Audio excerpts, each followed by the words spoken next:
चलिए, इस कार्यक्रम की शुरुआत में हमने कहा था कि हम जो डॉक्टर हैं, डॉक्टरों की एक मजबूत टीम के साथ हम हैं ताकि कोरोना के हर मजबूत सवाल का मजबूती से जवाब दिया जा सके। यानी कि सवाल और जवाब बिल्कुल टक्कर के होंगे, आमने सामने की बात होगी। डॉक्टर अनिल कुमार उपाधीक्षक पटना एम्स से हमारे साथ जुड़ चुके हैं। डॉक्टर मंजू गीता मिश्र हैं, स्त्री रोग विशेषज्ञ हैं। डॉक्टर शील अवनीश कार्डियोलॉजिस्ट हैं IGIMS से। तो तीनों का बहुत बहुत स्वागत है।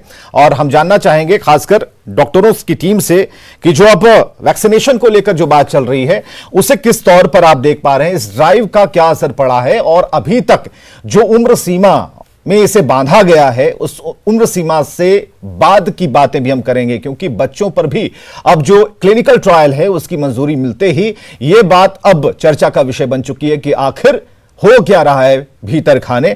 तो सबसे पहले डॉक्टर अनिल, आप हमें बताएं कि जो वैक्सीनेशन है उसकी दिशा कैसी है, अच्छी स्पीड में हम लोग हैं, और कोरोना को मात देने की बात हो रही है, यानी पटक देने की बात हो रही है, कब तक पटक देंगे? विवेक जी नमस्कार। मैं इस मैटर पे बताना चाहूँगा कि वैक्सीनेशन ट्रायल जो है भारत में, चूँकि इंडिया में सबसे पूरे वर्ल्ड की अगर बात करें तो इंडिया का बहुत बड़ा कंट्रीब्यूशन है हार्ड इम्यूनिटी, जो झुंड उन्मुक्ति की बात करते हैं, क्योंकि बहुत ही डेंसली पॉपुलेटेड कंट्री है इंडिया। अगर हम भारत में अगर इम्यूनिटी वैक्सीनेशन ड्राइव को बढ़ चढ़ करके अगर आम नागरिक तक पहुंचा दें और सबका हिस्सा अगर पार्टिसिपेट करने के लिए उत्प्रेरित करें तो निश्चित रूप से हम लोग झुंड उन्मुक्ति प्राप्त करेंगे। और जहां तक आपने बच्चे की बात कही, तो किसी भी वैक्सीनेशन के लिए 4 फेज जो है वो ट्रायल उससे गुजरना पड़ता है।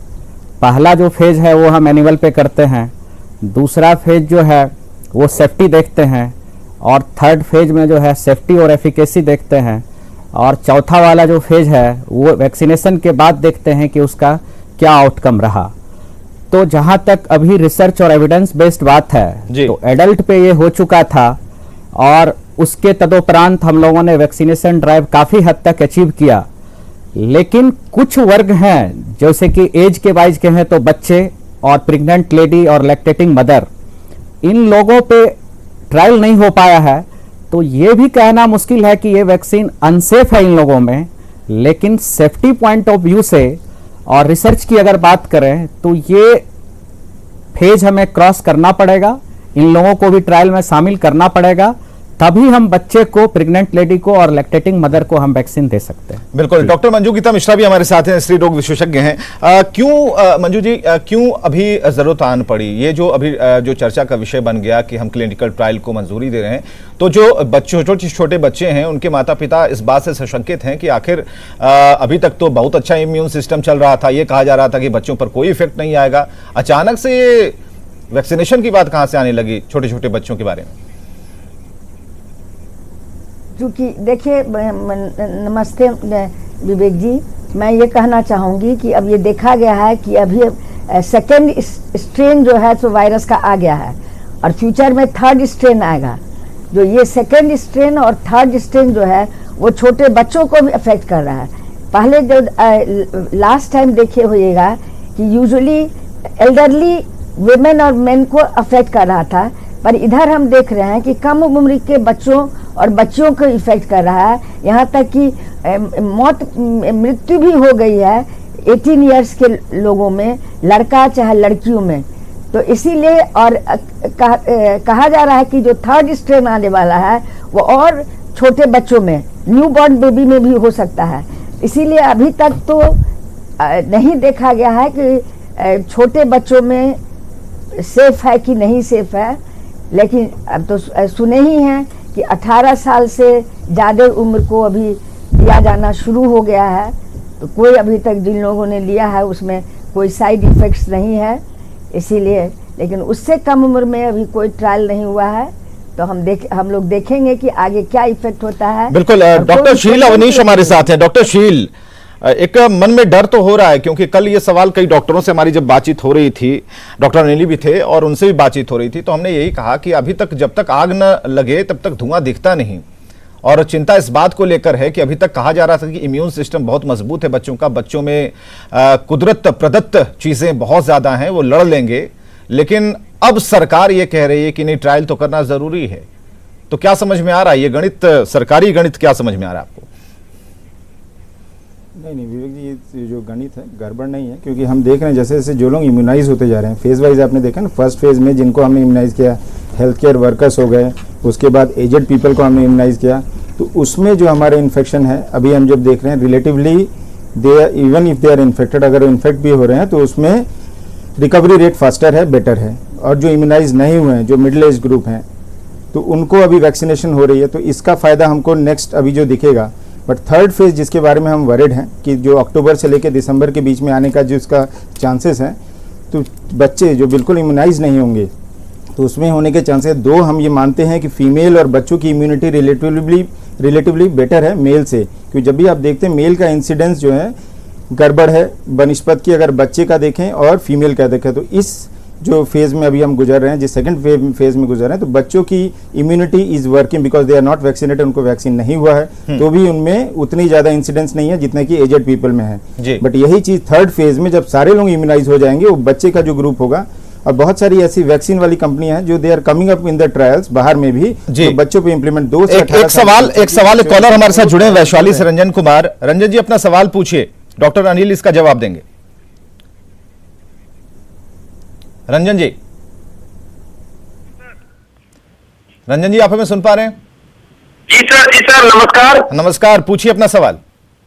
हाँ, सवाल है कि मेरे पिताजी की उम्र 55 है। ठीक है। और वो दाहिने हाथ से पैरालाइज्ड हैं, पिछले 2018 में पैरालाइज हुआ था। जी जी। और वही दाहिना हाथ पर काम नहीं करता है, तो क्या वो वैक्सीनेशन ले सकते हैं?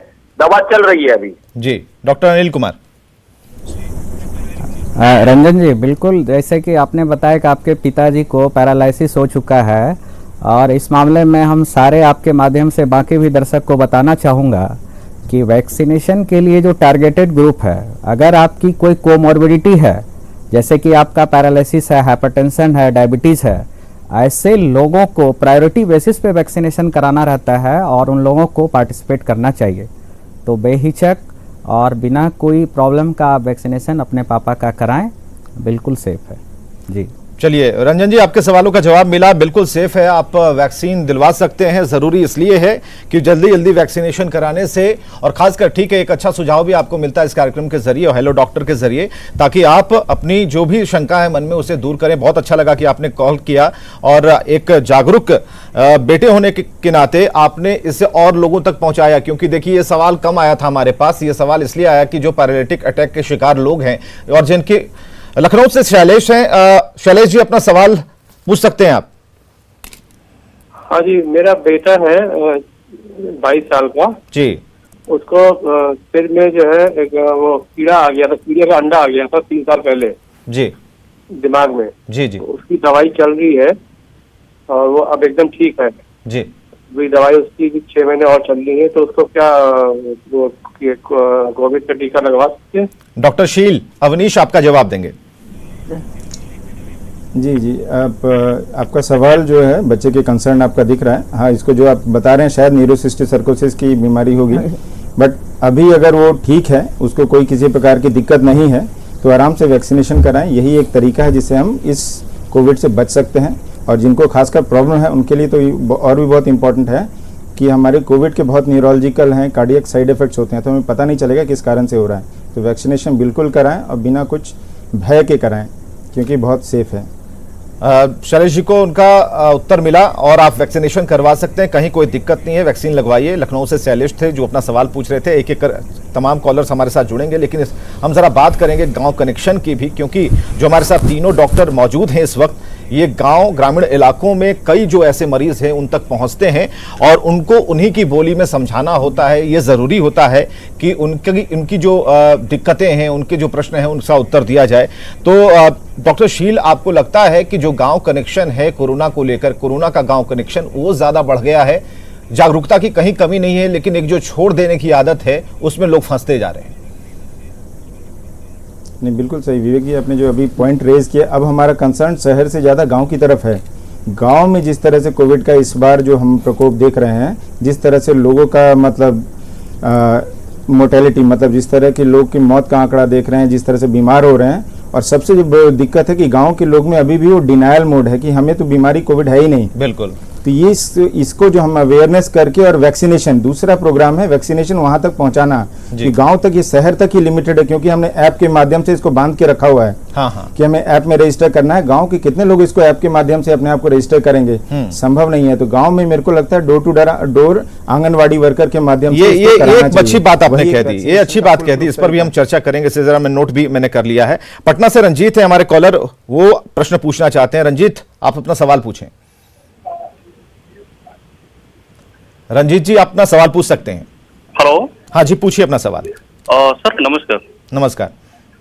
सर मैं 30 अप्रैल को कोविड हुआ था और सर 20 अप्रैल को मेरा नेगेटिव आया, तो क्या मैं ये कोविड का इंजेक्शन ले सकता हूँ या नहीं? ठीक है, आपका सवाल हम डॉक्टर मंजू गीता मिश्र से पूछते हैं। डॉक्टर मंजू गीता मिश्र, इन्हें अप्रैल के महीने में कोविड हुआ लेकिन रिपोर्ट अब नेगेटिव आ गई है, कितने दिनों का समय इन्हें और लेना होगा, वैक्सीन के लिए इंतजार करना होगा? 1 महीना के बाद एकदम वैक्सीन ले लें, कोई दिक्कत नहीं है। अब वैक्सीन लेना ही चाहिए, लेकिन तुरंत नहीं, चूंकि तुरंत इम्यूनिटी रहता है कोविड होने के बाद, और 1 महीना के बाद वैक्सीन ले लें। बिल्कुल, 1 महीने के बाद आप वैक्सीन ले सकते हैं। गांव कनेक्शन पर हम बात कर रहे थे, इस बीच में डॉक्टर शील अवनीश ने एक बात कही। उन्होंने कहा कि डोर टू डोर कैंपेन चलाना होगा, क्योंकि सबके पास वैसा मोबाइल और उसे ऑपरेट करना, उन एप्लीकेशन को डाउनलोड करना, खुद को रजिस्टर करना, ये संभव नहीं हो पाता, इसलिए जरूरी है। डॉक्टर मंजू गीता मिश्रा, गांव से कई लोग आपके पास आती हैं, आप मशहूर डॉक्टर हैं, खासकर स्त्री रोग विशेषज्ञ के तौर पर आपने अपनी एक पहचान बनाई है।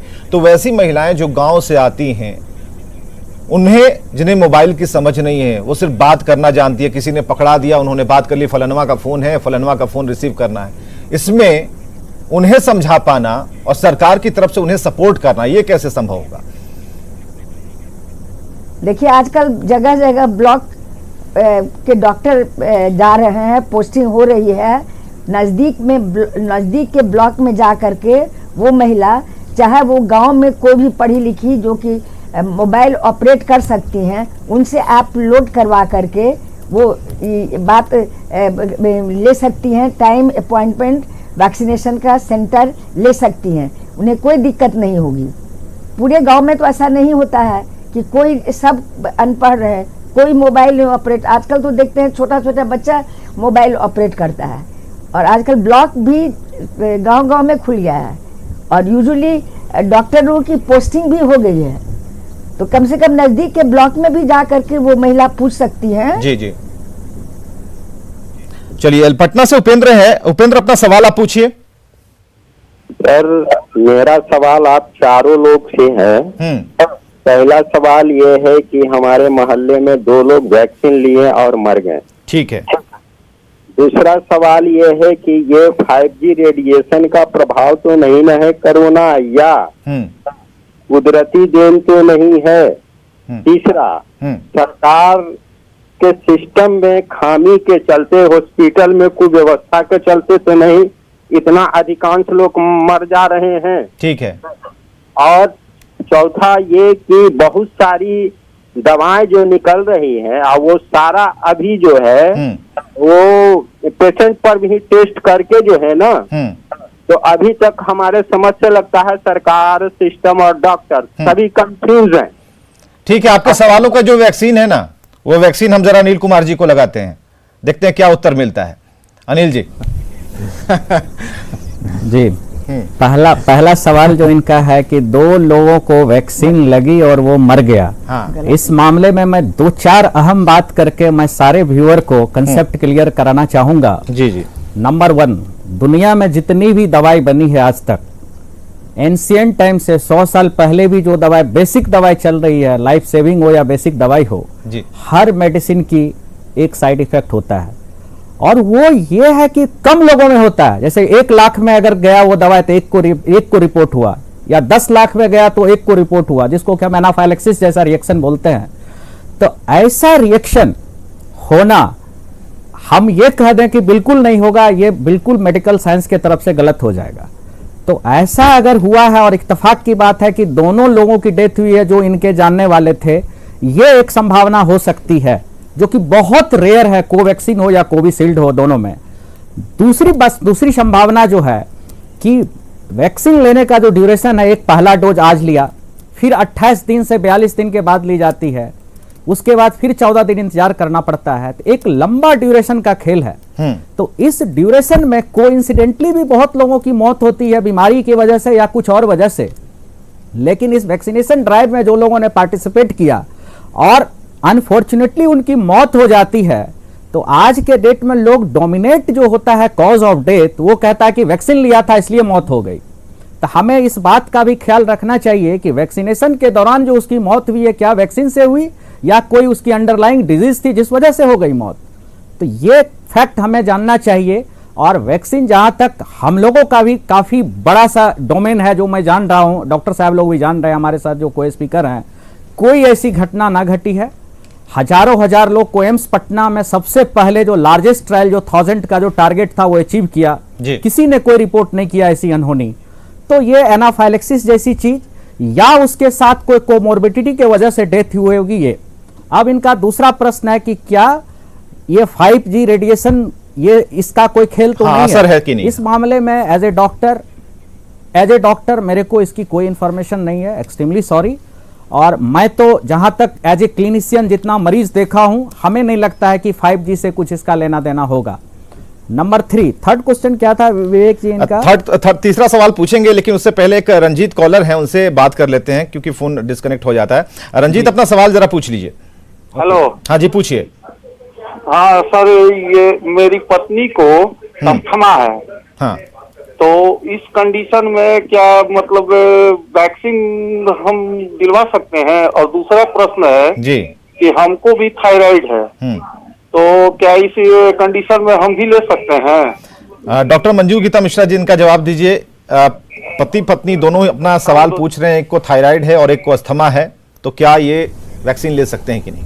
देखिए, आजमा है तो हम देखे हैं कि आजमेटिक पेशेंट लोग भी वैक्सीन लिया है, उसमें कोई दिक्कत नहीं हुई है, इसलिए ले सकते हैं। और पत्नी को इन्होंने क्या कहा विवेक जी?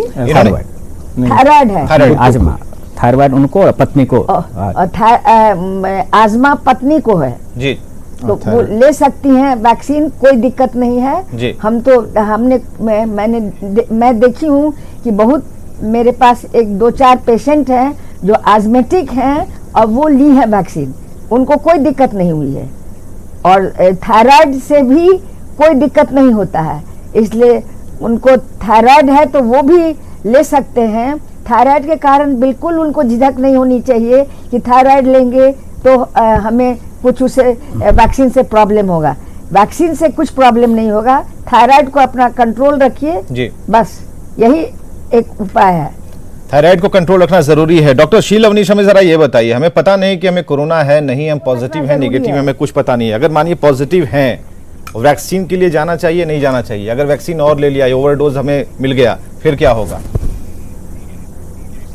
नहीं, अगर मान लीजिए आप पॉजिटिव हैं, बहुत बार होता है कि कुछ लक्षण जो मिनिमल लक्षण कुछ तो होते हैं जिसको हम इग्नोर कर देते हैं, जैसे गले में खराश है या डायरिया है। तो पहले तो हमें ये देखना, और फीवर सबसे इम्पोर्टेंट है कि अगर हमें फीवर या इस तरह कोई लक्षण है तो आइडियली है कि इन्फेक्शन के दौरान हमें वैक्सीनेशन नहीं कराना चाहिए। ये प्रोटोकॉल तो हमारा यही कहता है कि 14 डेज जब आप क्वारंटाइन हो जाते हैं, जब आप इस कोविड के फेज से निकल जाते हैं उसके बाद। बट इन केस अगर आपको सिम्टम्स नहीं लग रहे हैं, आप टोटली एसिम्प्टोमेटिक हैं, आपने कोविड का वैक्सीनेशन ले लिया, तो चांसेस हैं कि थोड़ा सा फ्लेयर अप हो सकता है। बट अदरवाइज ऐसा कुछ नहीं है कि डैमेजिंग उसके चलते आपको कोई क्षति होने वाली है, क्योंकि ऑलरेडी आप कोविड से इन्फेक्टेड हैं, इम्यूनिटी कुछ ना कुछ बॉडी में बिल्डअप हो रही होगी, तभी आप एसिम्प्टोमेटिक हैं। एसिम्प्टोमेटिक रहना मतलब शरीर की प्रतिरोधक क्षमता आपकी अच्छी है कि कोविड को आपने ओवरकम कर लिया, आप पे हावी नहीं हो पाया।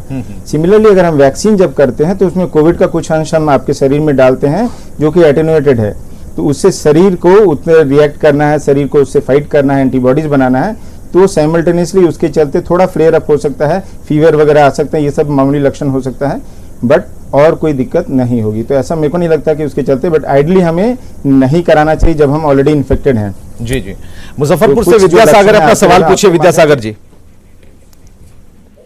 विद्यासागर जी अपना सवाल पूछ सकते हैं। जी नमस्कार डॉक्टर साहब, पूछिए अपना सवाल। मेरा 2 सवाल है। पहला ये कि अभी जैसे मैं मियादी बुखार से मैं रिकवर हुआ हूँ, तो मुझे ये टीका लेने के लिए बीच में कितने दिन का अभी इंतजार करना चाहिए? टेस्ट कराया आपने?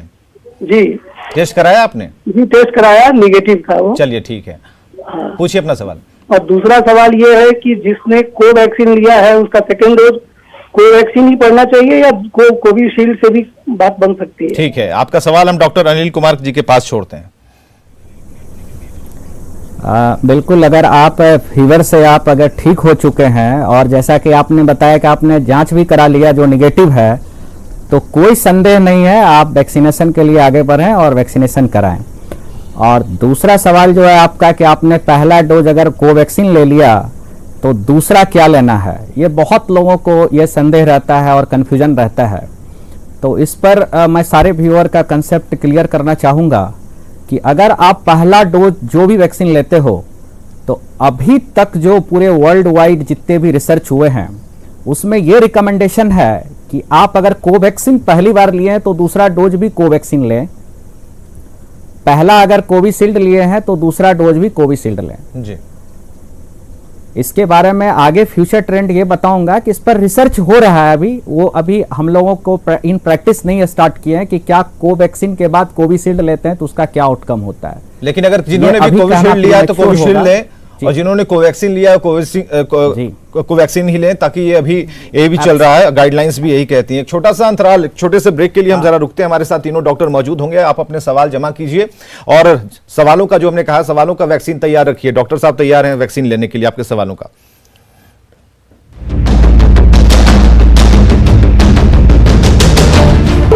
डॉक्टर हमारे साथ डॉक्टरों की टीम मौजूद है। डॉक्टर अनिल कुमार उपाधीक्षक पटना एम्स से, डॉक्टर मंजू गीता मिश्र स्त्री रोग विशेषज्ञ, doctor Sheela Vaneesh cardiologist IGIMS से। और लगातार इस वक्त बैठने का हमारा मकसद बस यही है कि आपके सभी सवालों का उत्तर मिल जाए। और सवाल हर जगह से पूछे जा रहे हैं। अब तक जो कॉलर हम तक जुड़े हैं, हम आपको बता दें, वो राजधानी पटना से भी हैं, वैशाली से भी, लखनऊ से भी, बक्सर से भी, मुजफ्फरपुर से भी, तमाम जगहों से, प्रदेश के बाहर से भी सवाल आ रहे हैं। और ये सवाल बेहद जेन्युइन है कि आखिर वैक्सीनेशन को लेकर उनके पास जो सवाल है उसका उत्तर कौन देगा। तो अगर हमारे पास बड़े डॉक्टरों की अगर टीम है जिनके पास अनुभव ज्यादा है, वो अपने अनुभवों को साझा कर रहे हैं।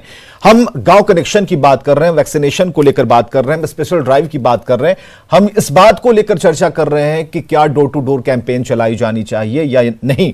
तो यह जरूरी हो चला है कि आप गांव तक पहुंचिए जरा, क्योंकि गांव तक जब आपकी वैक्सीन वाली गाड़ी पहुंचेगी नहीं, तब तक गांव वाले इसे नजरअंदाज करते रहेंगे। हालांकि जागरूकता वहां भी है, लेकिन वहां थोड़ी देर हो जा रही है और इस देर के कारण बहुत देर हो जाती है जीवन को बचाने के लिए। डॉक्टर अनिल, हमें जरा समझाइए, उन लोगों तक भी ये बात पहुंचनी चाहिए कि आजकल अफवाहों का बाजार काफी गर्म है। शहर के लोग मोबाइल पर देख रहे हैं और गांव तक इस बात को लेकर आवाज जा रही है कि कुछ फंगस भी चल रहा है जो उनके दिमाग को पूरी तरीके से एक अलग दिशा में ले जा रहा है। उन्हें यह डर लग रहा है कि एक बीमारी से तो हम लड़ ही रहे थे, एक ऐसी बीमारी आ गई जिसमें आंख नाक सब कुछ बर्बाद हो जाएगा। तो ये चीजें अफवाह को भी जरा दूर करते रहिए। विवेक जी, बहुत अहम सवाल पूछा, जो कि अभी पिछले 4-5 दिन से पूरा देश जो है इस ब्लैक फंगस जो है, काला फुफुद्दी से परेशान है जी। हम डॉक्टर, मरीज, नागरिक, मीडिया, सारे लोग इस चीज को डिस्कस कर रहे हैं पिछले कई दिनों से। इस मामले में मैं गांव के लोगों को यह जागरूक करना चाहूंगा कि ज्यादातर लोग गांव में जो कॉर्टिकोस्टेरॉइड लेते हैं वो बहुत हद तक सेफ है, क्योंकि जो ये ब्लैक फंगस हो रहा है उसके जो 4-5 मुख्य कारण है वो ग्रॉसली है कि अनकंट्रोल्ड ब्लड शुगर कंट्रोल। जो डायबिटीज मेलाइटस का पेशेंट है, बहुत शुगर लेवल बढ़ा हुआ है, तो ऐसे मरीज की शरीर की प्रतिरोधक क्षमता ऐसे ही कम हो जाती है। और साथ में आप उसको कोरोना का संक्रमण हो गया है, यानी कि कोरोना का संक्रमण, अनकंट्रोल्ड डायबिटीज और कॉर्टिकोस्टेरॉइड का देना, ये तीनों मिलकर के ये जो फुफुद्दी जैसी चीज है, फंगस जिसको बोल रहे हैं, उसका होना लाजमी होता है। तो गांव के लोग जो लॉकडाउन की वजह से अपने पहले के कार्यकलाप जो चलते थे, व्यायाम करते थे, एक्सरसाइज करते थे, उसको छोड़ चुके हैं। उस वजह से उनका शुगर काफी बढ़ा हुआ है और उसी दौरान वो कोरोना से संक्रमित हो जा रहे हैं। तो ये बड़ा लाजमी है कि उनको ब्लैक फंगस हो सकता है। और दूसरा महत्वपूर्ण चीज जो है, जो होम आइसोलेशन की कंसेप्ट हम लोग बात कर रहे हैं बहुत दिनों से, क्योंकि हॉस्पिटल में बेड्स नहीं मिल पाता है, तो ये लोग घर पे ठीक 80% मरीज को तो ऑक्सीजन की आवश्यकता नहीं पड़ती है, लेकिन जो 10-15% लोग जो ऑक्सीजन घर पे लेते हैं उनको दो बात का ख्याल रखना बहुत जरूरी है इस ब्लैक फंगस से बचने के लिए जी। एक ये कि उसमें ह्यूमिडिफायर जो रहता है, जो वाटर रहता है कंटेनर में, जी जी उसको हर दिन चेंज कर लें, और जो ऑक्सीजन लेने की जो पाइप है जी जी उसको हर दिन चेंज करना रहता है। ये भी मुख्य कारण है ब्लैक फंगस होने का। और ब्लैक फंगस में 4 महत्वपूर्ण बात सब लोगों को ध्यान रखनी चाहिए कि अगर आपके नाक के पास कोई काला चीज दिखे, या नाक से ब्लीडिंग हो, या नाक और ये आंख के बीच में जो ये साइनस है यहां पे सूजन हो या दर्द हो, आंख आपका बाहर के तरफ निकल गया हो, या ये आईलिड आपका पूरा झुक गया हो, बंद हो रहा हो, या चक्कर आ रहा हो, बेहोश हो रहे हैं, चमकी हो रहा हो, या आंख की रोशनी जा रही हो, अगर ऐसी कोई सिम्टम्स कोरोना संक्रमण के बाद या उससे ठीक होने के बाद, स्पेशली ऐसे लोग जिनकी ब्लड शुगर बढ़ी हुई थी और कॉर्टिकोस्टेरॉइड लिया या ऑक्सीजन थेरेपी लिया या वेंटिलेटर पे था, ऐसे लोगों को सजग रहने की आवश्यकता है। और इसमें और जो सबसे अहम बात है कि फंगस से हमें नहीं डरना है तब अगर हम उसको जल्दी डिटेक्ट कर ले तब। चलिए, ये बहुत बड़ी चीज है कि आप पहचान जो अभी डॉक्टर साहब ने बताया कि इन सारे सिम्टम्स को भी पकड़ना होगा। जरा आंख कान खोले रखिएगा, तभी आंख को बचा पाइएगा या इस फंगस से दूर रह पाइएगा। हमारे साथ पटना से सीमा एक कॉलर हैं, सवाल पूछना चाहती हैं। सीमा जी, सवाल पूछिए। जी सर, जी। नमस्कार। मैं पूछना चाह रही थी कि मैंने बेटी को अभी कोविशील्ड वैक्सीनेशन लगाया था। जी जी। उसके बाद उसे काफी हाई फीवर आया जी। लेकिन 24 आवर बाद तो क्या वैसे लोगों को होम आइसोलेट रखना पड़ेगा, अलग से रखना चाहिए या? ठीक है, आपका सवाल हम डॉक्टर मंजू गीता मिश्र जी के पास पहुंचाते हैं। जी डॉक्टर मंजू। वैक्सीन लेने के बाद धन्यवाद। वैक्सीन लेने के बाद किसी को माइल्ड फीवर हो जाता है, वो उससे कोई खास खराबी नहीं होती है। वो खाली आप कालपोल खिला दीजिए, उसी से ठीक हो जाता है। उसमें घर में ही रखने का जरूरत है, कहीं एडमिशन कराने का जरूरत नहीं है। यूजुअली बॉडी एक माइल्ड फीवर होता है, लेकिन वो परसिस्ट नहीं करता है, उसी दिन खत्म हो जाता है।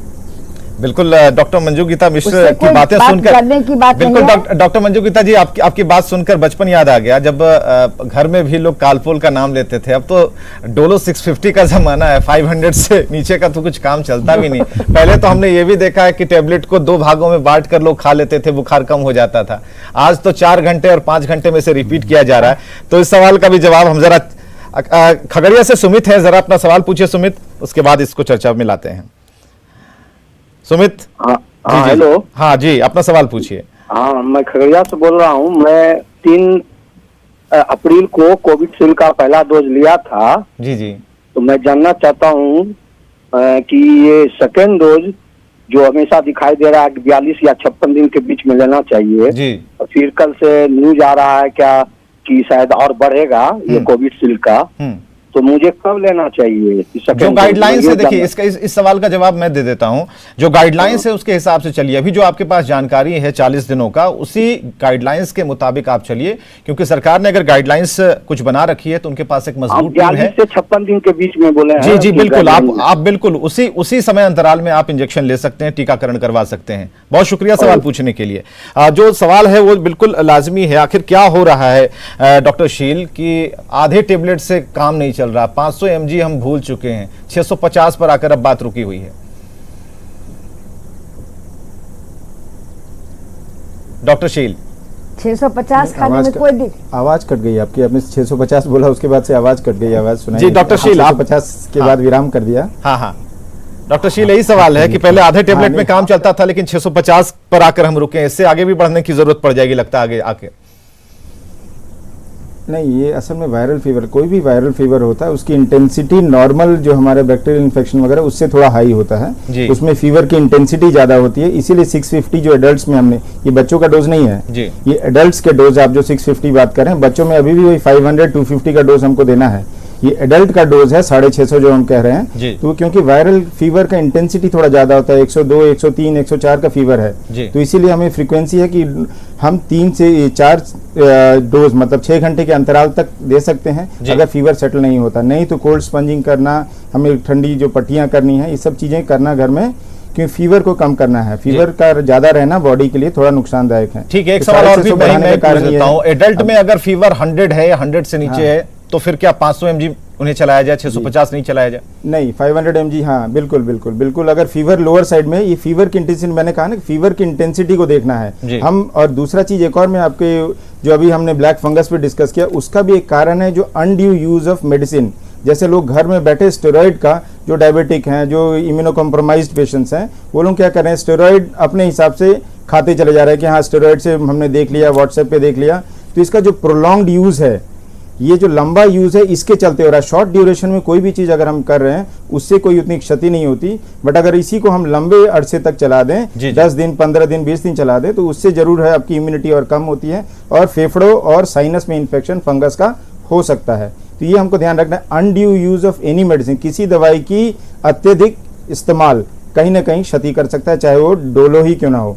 तो अगर फीवर की इंटेंसिटी कम है तो उसको हम 650 से घटा के 500 वाला भी यूज कर सकते हैं। ऐसा कुछ नहीं कि 650 ही खाना है। हाँ जी, फीवर इज बिटवीन 99 to 100 तो हम 500 वाला यूज कर सकते हैं। जी जी, नवादा से श्रुति है, अपना सवाल पूछिए श्रुति। हेलो जी, अपना सवाल पूछिए।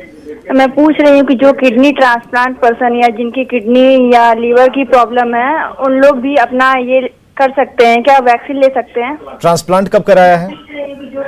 मतलब 1-2 साल पहले। जी, अनिल कुमार जी, इसका सवाल का जवाब दीजिए। हाँ श्रुति जी, रीनल ट्रांसप्लांट कराने के बाद भी वैक्सीनेशन हम करा सकते हैं, और इस तरह का सवाल हम लोग बहुत ले चुके हैं, एकदम बिल्कुल सेफ है। वैक्सीनेशन नहीं जो करानी है, मैं वो आप बता देता हूँ इस सवाल के माध्यम से। जैसे कि कोई एलर्जी हो, पहले से है कि उसका जो वैक्सीन का कंपोनेंट है अगर लिया और आपको एलर्जी होती है, कुछ एनाफाइलैक्सिस होता है, तो डेफिनेटली आप हट जाइए, वैक्सीन का दूसरा डोज ना लीजिए, नंबर 1।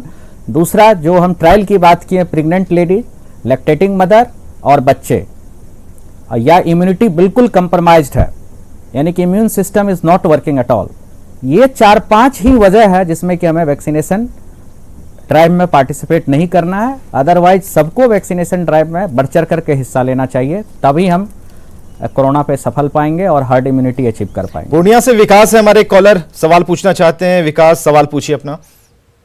प्रणाम डॉक्टर साहब। जी पूछिए। मैं ये पूछना चाह रहा था, मेरी वाइफ है और 2 साल का मेरा बेटा है जी, और उसको दूध पिलाती हैं, तो क्या उनको वैक्सीनेशन के लिए क्या सलाह दे सकते हैं सर? जी, आपका सवाल हम मंजू गीता मिश्र जी के पास ले जा रहे हैं। जी डॉक्टर साहब। लैक्टेटिंग मदर में कोई साइड, धन्यवाद, लैक्टेटिंग मदर में कोई साइड इफेक्ट्स नहीं होता है, एकदम वैक्सीन ले सकती हैं और सेफ है।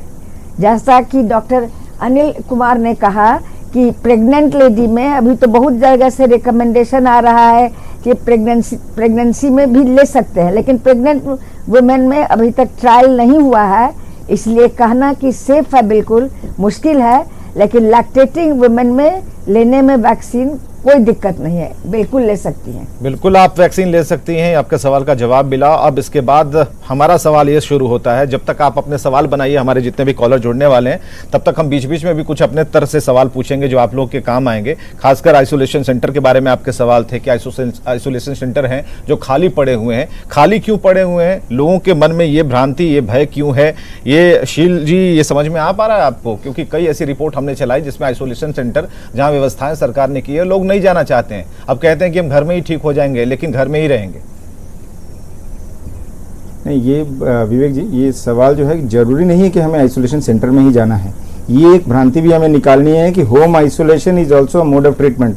घर में अगर हम अपने आप को आइसोलेट कर लेते हैं, अगर सुविधा आपके घर में है, तो सबसे बेस्ट उपाय है ये। अगर आपकी जो बीमारी की इंटेंसिटी मॉडरेट से ज़्यादा अगर हो गई, सैचुरेशन लेवल आपका अगर गिर रहा है, तभी हमें एडमिट होने की ज़रूरत है। अदरवाइज पैनिक करके हमें आइसोलेशन सेंटर को भरना ये भी जरूरी नहीं है।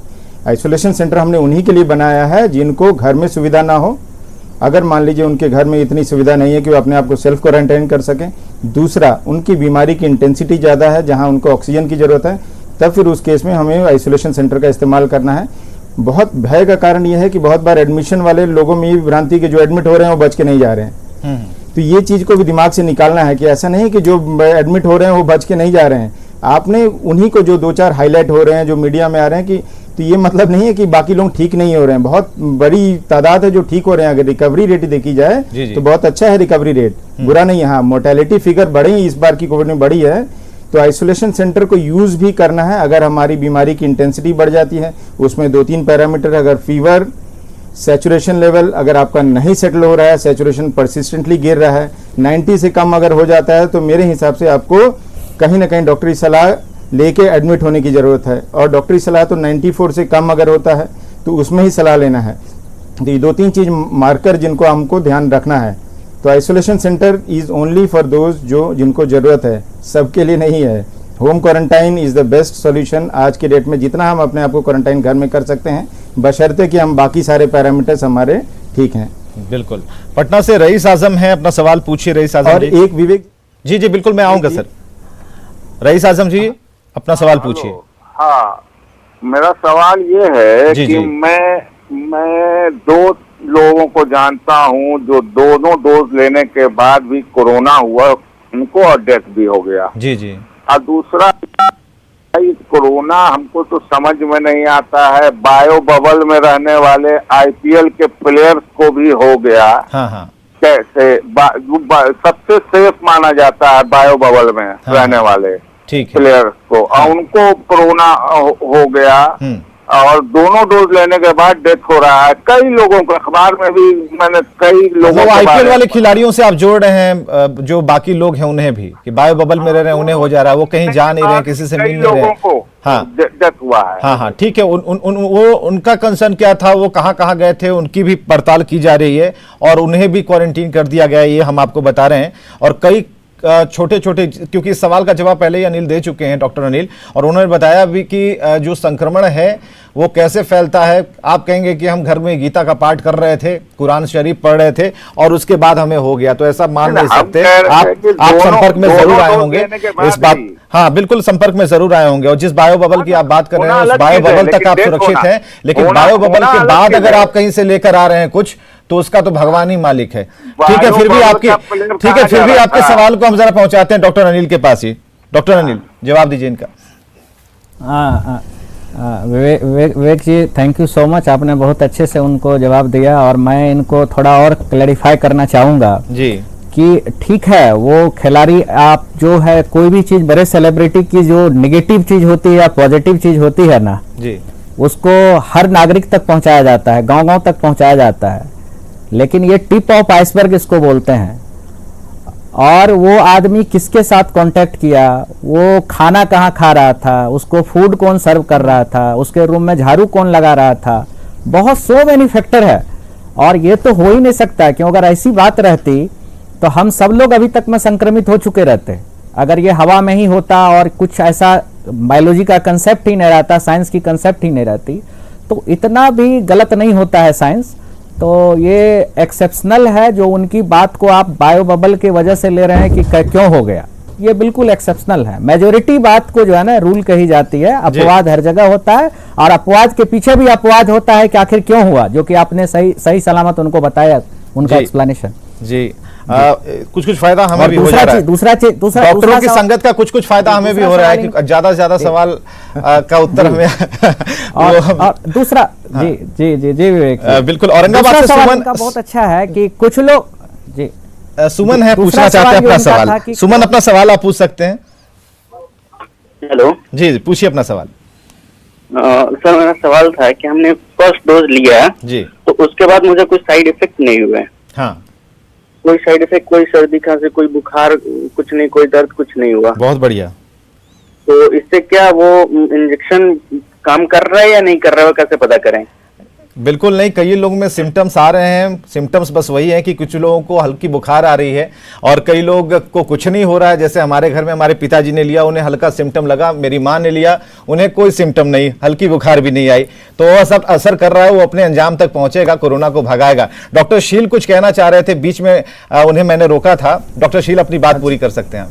नहीं, हम वही कह रहे हैं, आधे जवाब तो आप बहुत बखूबी आप खुद ही दे रहे हैं। इसलिए मैं चाह रहा हूँ आपके माध्यम से आप एक ये गाइडलाइन खुद मरीज को किनको वैक्सीन लेना है, जी जी, इसमें ये कर दी हर तरह के मरीज चाहे वो दिल के शिकायत वाले रखते हों, चाहे दमे की शिकायत हो, चाहे शुगर के बीमार हों, इवन कैंसर वाले पेशेंट्स, अगर उनको केमोथेरेपी नहीं चल रही, उनकी लेटेस्ट कुछ इस तरह का नहीं है, तो वो वैक्सीनेट करा सकते हैं अपनों को। इसमें कोई कंफ्यूजन नहीं रखना है, वैक्सीनेट सबको कराना है।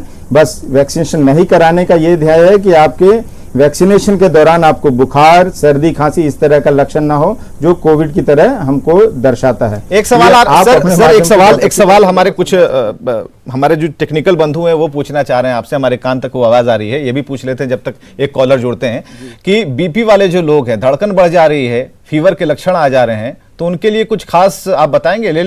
क्योंकि हड़बड़ाहट में वो कुछ ना कुछ दवाएं तो ले लेंगे, एंटी एलर्जिक ले लेंगे, फीवर वाली दवा ले लेंगे।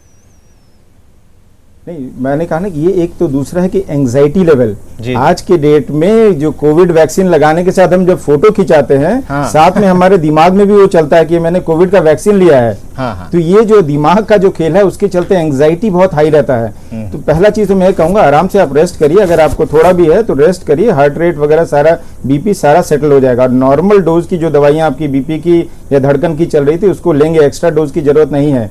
अगर एंजाइटी के चलते आप अगर बीपी रिकॉर्ड कर लेते हैं घर में अगर ज्यादा, तो एक डोज एक्स्ट्रा आप भले ही बीपी की दवाई की ले लें, बट इस बात को समझना है कि ये दवाई के चलते नहीं, अगर फीवर आ रहा होगा तो उसके चलते धड़कन बढ़ सकती है, तो कुछ हमको दवाई नहीं लेना है जी। क्या वॉल्व, हाँ चलिए, एक और सवाल भी हमारे कान तक पहुंच रहा है, अगर वॉल्व चेंज किसी ने करवाया है तो क्या वो टीका ले सकते हैं? बिल्कुल बिल्कुल, मैंने कहा ना, आपके माध्यम से मैं कहना चाहूंगा हर मरीज, एवरीवन इज एलिजिबल, सब मरीज एलिजिबल है वैक्सीनेशन के लिए, चाहे उसका दिल का ऑपरेशन बाईपास हुआ हो, हार्ट का वाल्व बदला गया हो, या बच्चे जो नीले ब्लू बेबी जिसको हम कहते हैं उनको भी अगर दिल की ऑपरेशन हुई है तो कोई अगर 18 साल से उम्र आज के डेट में अगर उसकी ज्यादा है तो वैक्सीनेशन कराएं बगैर किसी शंका के। बस यही एक चीज ध्यान रखना है कि उनको फीवर नहीं होना चाहिए और रिसेंट में कोविड का अभी कोई लक्षण नहीं हो, बस यही दो चीज का अपना ध्यान रखें, बाकी उनको वैक्सीनेट कराना है, कराना है, कराना है। चलिए, पटना से वीरेंद्र है कॉलर हमारे साथ जुड़े हैं। वीरेंद्र जी अपना सवाल पूछिए। चलिए, पटना से वीरेंद्र, शायद संपर्क नहीं बन पा रहा है इनका, लेकिन इस बीच में कई सवाल हैं, आपके ही छोटे छोटे सवाल जो हम तक कई बार पहुंचते हैं, उससे हम जरा जोड़ते हैं, उसकी वैक्सीन बनाते हैं और उस डोज को हम तीनों डॉक्टरों को बराबर मात्रा में दे रहे हैं ताकि कहीं कोई कमी ना हो और सवालों का डोज मिलता रहना चाहिए। कोविड सेंटर को लेकर सवाल, अस्पताल नर्स डॉक्टरों की कमी को लेकर सवाल, पोस्ट कोविड को लेकर सवाल है। और रुपेश इस बीच सवाल पूछना चाहते हैं। रुपेश पटना से, रुपेश अपना सवाल पूछिए। जी सर, मैं मैडम से पूछना चाहता हूँ, मेरी पत्नी साल भर पहले बच्चादानी का ऑपरेशन कराया था। जी, थोड़ी आवाज आप बढ़ाकर बोलें और एक बार फिर मेरी पत्नी का साल भर पहले बच्चादानी का ऑपरेशन हुआ था, क्या वो वैक्सीन ले सकती है? जी, मंजू जी। धन्यवाद, बिल्कुल ले सकती हैं। साल भर पहले बच्चेदानी का ऑपरेशन हुआ था, उससे अभी क्या लेना देना है? एकदम बिल्कुल कहिए कि वो ले लेंगी वैक्सीन, बिल्कुल वैक्सीन ले सकती हैं। सेफ है, लेने में कोई दिक्कत नहीं है। जी, कहीं कोई दिक्कत नहीं है। रुपेश जी, आपके सवाल का उत्तर मिला आपको। पटना से रुपेश हमसे जुड़े हुए थे और इस तरीके से कई कॉलर्स जो हैं विभिन्न जिलों से हमारे साथ जुड़ रहे हैं और एक एक कर उनके सवालों का निदान भी कर रहे हैं। खुद हमारे कई साथी हैं जो कि टेक्निकल हैं, पर्सन हैं, वो जो हमारी मदद करते हैं, इस पूरे प्रोग्राम को चलाते हैं, उनके भी सवाल हैं। सभी लोग सवाल पूछते हैं, इसलिए खुला मंच है, जिन्हें जो भी सवाल पूछना है वो पूछ सकते हैं। हमारे साथ ब्लैक फंगस की चर्चा हुई जब आप लोग हमारे साथ आए, हमारे साथ साइलेंट कोरोना की चर्चा हुई, गांव कनेक्शन की चर्चा हुई, दूसरी डोज लेने में अगर देरी हो जाए तो इसकी चर्चा हुई कि अगर देर हो जाए, हम इससे जरा और भी क्लियर करते हैं। अगर देर हो जाती है डॉक्टर अनिल, 40 से 56 दिन निकल जाते हैं, किसी कारणवश हम दूसरी डोज नहीं ले पा रहे, 60वें दिन पहुंचते हैं, क्या होगा? विवेक जी, इसमें मैं बस एक कहावत कहना चाहूँगा, जब जागो तब सवेरा। अगर किसी वजह से लेट हो गया, बिल्कुल घबराने की बात नहीं है। एट अर्लीस्ट, जब आपको अवेलेबल हो जाए या जब सारा चीज फेवर करे, आपको दूसरी डोज ले लेनी चाहिए। लखनऊ से नेहा है, आखिरी सवाल हम ले रहे हैं। नेहा, सवाल पूछिए।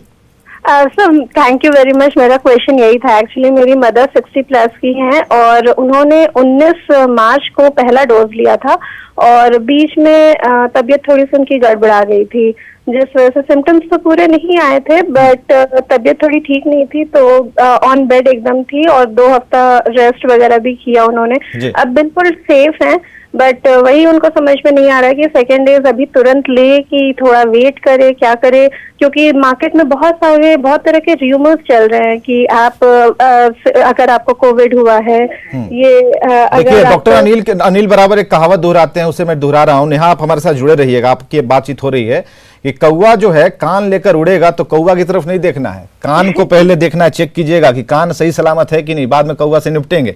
तो अनिल जरा इस सवाल का जवाब आप दीजिए कि आखिर बीच में जो स्थिति गड़बड़ा गई थी उस स्थिति के गड़बड़ाने में इन्होंने चेक तो नहीं कराया, लेकिन अब स्थिति ठीक है इनकी मम्मी की, तो अब ड्यूरेशन क्या हो, कब वैक्सीन ले सकती हैं?